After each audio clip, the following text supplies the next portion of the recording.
जय माँ काली मित्रों। आज एक तो बहुत तीव्र गति से सभी शिष्य कहते हैं कि गुरुजी धन प्राप्त हो तीव्र गति से।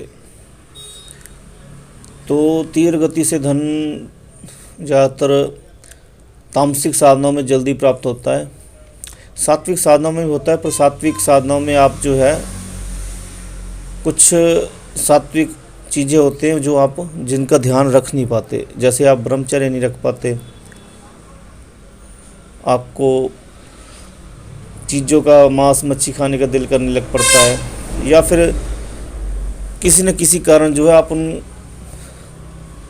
रूल्स का जो है फॉलो नहीं कर पाते, उन रूल्स को। उस कारण जो है आपको वो कार्य सिद्धि प्राप्त नहीं हो पाती, वो मंत्र की सिद्धि प्राप्त नहीं हो पाती। तो तामसिक साधना बताऊंगा जिसके ज़रिए अगर आप कुछ मांस मच्छी खा भी लेते तो कोई किसी प्रकार का नुकसान ना हो। पर ये जो साधना है ये नहीं कि एक बार में सिद्ध हो जाएगी। आपको पहले इस साधना को सिद्ध करना पड़ेगा, इस प्रयोग को आपको सिद्ध करना पड़ेगा। जब ये प्रयोग सिद्ध हो जाएगा उसके बाद आप किसी समय भी एक दिन ही करोगे तो उसी समय कार्य सिद्ध हो जाएगा, पर आपको ये प्रयोग सिद्ध करना पड़ेगा। ये पिशाचिनी से धन प्राप्त करने की साधना है। ये ज़्यादातर अमावस्या को ही साधना होगी और किसी दिन भी नहीं, सिर्फ अमावस्या को साधना करनी है आपने, ठीक है ना। और व्रत रख के साधना करनी है तभी फ़ायदा होगा। आपने पहले ही सुबह के समय संकल्प कर लेना अमावस्या को कि मैं पिशाचिनी मंत्र का जप करूँगा आज रात्रि को। ये मैं इसलिए कर रहा हूँ ताकि पिशाचिनी जो है मेरे धन प्राप्ति का जो कार्य है वह अचानक से जल्दी प्रदान करे मुझे तीव्र गति से, और अचानक धन प्रदान करे। लॉटरी के माध्यम से, रेस, जुआ, जो भी है, कहने का मतलब जो भी आपके मन में है, सट्टा सुट्टा, उसके माध्यम से मुझे धन प्रदान करे और मुझे बताए भी अंक वगैरह, या जो भी आप कहना चाहते हैं वो आप कह सकते हो इसमें। इसके लिए पहले आपको जहाँ पर पिशाचिनी रहती है वो स्थान आपको ढूंढना पड़ेगा, जहाँ पर जो पानी भरे होते हैं खड्डों में, सरोवर की तरह थोड़ा छोटा सा खड्डा होता है, वहाँ पर भी ये आप साधना कर सकते हो। या फिर जल में भी पिशाचिनी का वास होता है तो आप जल पिशाचिनी भी लगा सकते हो इस मंत्र में। तो मैं मंत्र आपको बताता हूँ एक।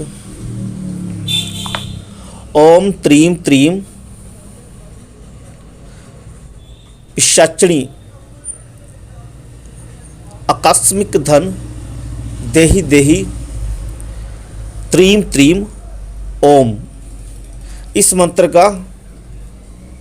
मंत्र का अगर आप जो है जप करोगे तो वो पिशाचिनी कार्य करना शुरू कर देगी जब ये प्रयोग सिद्ध होगा। पर आपको उसका भोग भी रखना पड़ेगा और घेरा लगाकर आपको ये साधना करनी पड़ेगी। और आपने अपना जो उसका भोग है, भोग में आप दारू रख लो, थोड़ा सा मांस रख लो। मांस बना हुआ होना चाहिए, कच्चा नहीं रखना, कच्चा मांस मत रखना, भुना हुआ मांस रखना। और उसके बाद कुछ भी मीठा भी रख लो, चाहे वो आपकी खुद की मर्जी है, पर वो मत्स्य उसको देना पड़ेगा, तभी वो जो कार्य है। भोग नहीं दोगे तो वो कार्य नहीं करेगी, चाहे जो मर्जी। किसी शक्ति को जो है काम करवाना है तो भोग देना ही पड़ता है। तो आपको ये प्रयोग करना है। और आपको इसकी जो है ज़्यादा मंत्र जब नहीं बोलता हूँ मैं, सिर्फ आपको बोलता हूँ कि आप अगर 21 माला भी कर लोगे ना तब भी वो शक्ति कार्य कर देगी। और फिर अगर आपके ऊपर डिपेंड करते हैं, जितनी ज़्यादा माला करोगे उतनी जल्दी से वो सिद्ध हो सकती है। अगर 101 माला कर दोगे तो फिर तो भाई जल्दी सिद्ध होगी, और भी ज़्यादा 50 माला कर दोगे तो थोड़ा सा कम होगी। ये आपके ऊपर डिपेंड है कि आप में कितनी योग्यता है कि आप कितना जप कर सकते हो। ये मत समझना कि जाते ही करोगे और काम करना शुरू कर देगी, नहीं, क्योंकि पहले आपको ये प्रयोग सिद्ध करना पड़ेगा। जब ये प्रयोग सिद्ध होगा तब वो आपको सिद्ध होगी। और धन का आपको कार्य बोलना है। अगर आप सट्टा वगैरह उससे लेना चाहते तो वो जब आप ये बोल दोगे संकल्प में तो आपको आवाज़ भी सुनाई दे सकती है, वहाँ पर भी आप इतने बजे इतनी तारीख को ये सट्टा लगा लेना, तो आप लगा लेना और उसका भोग देकर चले आना, ठीक है ना। बाकी अगर आप वो सिद्ध हो जाती है तो सिद्ध होने के बाद आप वचन भी ले सकते हो, ठीक है ना।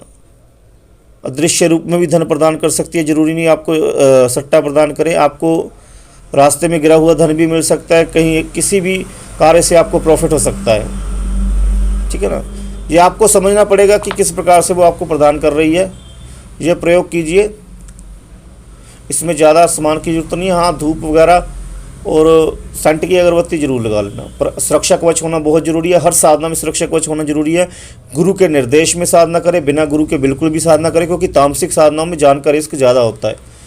जान का रिस्क ये नहीं कि आप वहाँ पर मर जाओगे, वह शक्ति आपके शरीर में प्रवेश कर सकती है, या फिर वहाँ पर कोई और बैठी हुई शक्ति जो आपको देख रही है वो भी आपके शरीर में प्रवेश कर सकती है, और आपसे कई प्रकार के शरीर के द्वारा किसी प्रकार का आपसे कोई ऐसा कार्य करवा सकती है जिसमें आपकी जान भी जा सकती है। जैसे खुदकुशी कर लेना, छलांग लगा देना कुएं में, ऐसे कई कार्य करवा देती है वो शक्तियाँ।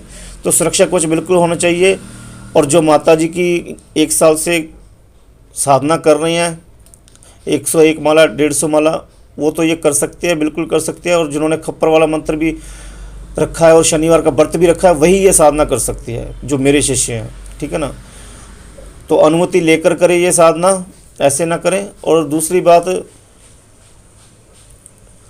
साधना करने का फ़ायदा तब है जब लंबे समय तक आप इसको करें और इसको सिद्ध कर ले। अगर आप सोच रहे हो कि 1-2 प्रयोग करूँगा, 3 प्रयोग करूँगा, हो गए तो ठीक है, नहीं तो छोड़ो, तो फिर बेकार में व्यर्थ साधना मत करो। क्योंकि जब आपके मन में यही बात है कि 3 प्रयोग करके छोड़ दूंगा तो सिद्धि क्या प्राप्त होगी। जब आपके मन में ये बात आ जाएगी ना कि मैं तो सिद्ध करके ही छोड़ूंगा, जो मर्जी हो जाए, तभी सिद्धि प्राप्त होगी, ठीक है ना।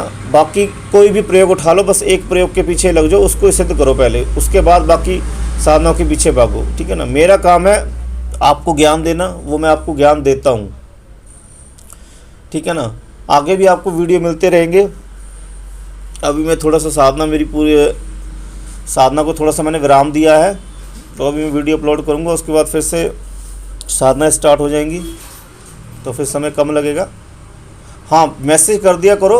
कॉलिंग का समय जो है, जब मैं आपको नंबर दूं या आपको बोल लूँ कि इस नंबर पर कॉल करना है आपने, तभी कॉल करना है, और टाइम भी बताऊंगा। पहले आप बात तो करो, मेरे को लगना तो चाहिए कि आप साधना करना चाहते हो या फिर टाइम पास कर रहे हो। थोड़े समय के लिए आओगे और उसके बाद फिर साधना बीच में छोड़ कर चले जाओगे, फिर क्या फ़ायदा। फिर तो जो काम कर रहे हो वो करते रहो, वही काम आपके लिए ठीक है। बेकार में साधना के क्षेत्र में भी आना, और कोई साधना करके जब छोड़ देते हो तो नेगेटिव एनर्जी पीछे लग जाती है। वो नेगेटिव एनर्जी दिखाई नहीं देगी, आपकी आंखों में इतनी शक्तियाँ नहीं कि आप उसको देख सको, वो आपको कष्ट देंगी कई प्रकार से। गुस्सा सबसे ज़्यादा मेन होता है इंसान का, जिसके ज़रिए वो, जो उनका सबसे बड़ा हथियार होता है, किसी से भी एकदम से क्लेश करवा देना, दुश्मन बना देना किसी को भी। तो वाणी और गुस्से को कंट्रोल में रखे, इस बात का जरूर ध्यान रखें अगर तामसिक साधनाएं करने जा रहे हैं आप। जय माँ काली, माता आपको सभी प्रकार के सुख प्रदान करे।